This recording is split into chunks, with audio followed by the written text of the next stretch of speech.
수사에 임하겠습니다. 사회에 큰 파문을 불러온 연극 연출가 이윤택 미투 사건. 최근 이 사건의 피해자 일부로부터 금전적 협박을 받았다는 이의 주장이 제기돼 논란이 일고 있는데요. 이 논란의 중심엔 바로 이윤택 사건 피해자들의 선배이자 연희단 거리패 출신 배우 곽도원 씨가 있었습니다. 논란의 시작은 지난 24일 곽도원 씨의 소속사 대표 임 씨가 게재한 장문의 글로 비롯됐습니다.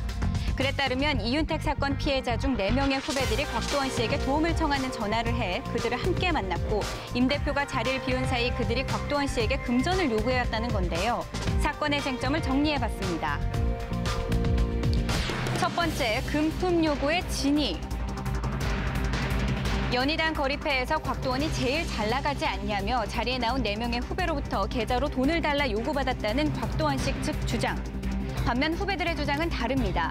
오히려 곽도원 소속사 대표가 돈을 어떻게 주길 바라느냐라는 얘기를 해왔다는 건데요. 계좌번호를 언급한 건 역시 사실이 아니라고 반박했습니다.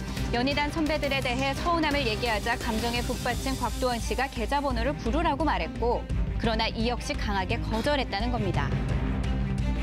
전혀 다른 주장을 보이는 양측의 첨예한 입장 차이에 논란의 쟁점은 금품 요구의 진위를 가리는 증거로 향할 수밖에 없는 상황.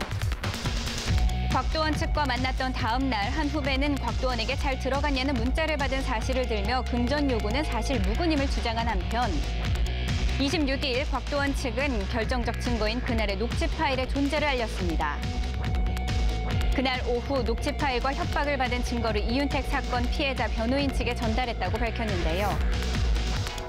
논란을 종결시킬 수 있는 녹취록 왜 공개하지 않는 걸까요?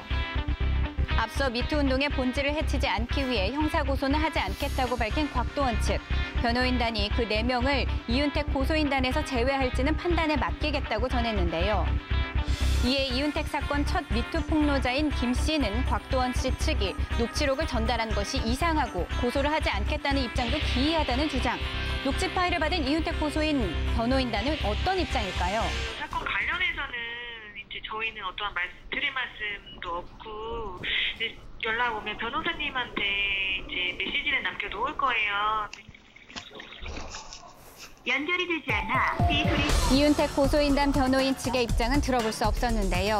존재하지만 아직 공개되지 않은 그날의 진실. 일각에서는 양측 모두 녹취록 공개가 쉽지 않을 수 있다고 이야기합니다. 사생활 영역이 포함된 그런 녹취록을 일방적으로 공개하면 명예훼손죄가 성립됩니다. 그런 이유 때문에 공개를 미룬다고 볼 수도 있는데요. 진실을 밝힌다는 입장에서 공개를 서로가 원한다면 녹취록 공개가 명예훼손죄가 되는 것은 아닙니다. 대중의 관심이 녹취록을 향하고 있는 가운데 지난 28일 논란의 당사자인 배우 곽도원 씨가 자신의 SNS를 통해 사건에 대한 심경을 전했는데요. 후배들의 실수를 너그러 용서한다는 내용의 글이었습니다. 앞서 곽도원 소속사 대표의 글을 공개 비판했던 제3자 박훈 변호사에 대한 언급도 잊지 않았습니다. 1억 내기를 제안하며 또 다른 장외설전을 벌인 가운데 현재 게시글은 삭제됐고 이에 응수했던 박훈 변호사 역시 30일 오전 내기를 철회하겠다고 밝혔습니다. 그러던 어제 오후 이윤택 성폭력 사건 공동대책위원회는 곽도원 소속사 대표 임 씨를 명예훼손 혐의로 고소해 법적 대응에 나섰는데요. 곽도원 측이 보낸 녹취 파일은 일부 파일이며 금품 요구와는 무관한 것으로 확인했다고 밝혔습니다. 법정 공방까지 치닫게 된 그날의 진실은 무엇일지 논란의 향방에 이목이 집중되고 있습니다.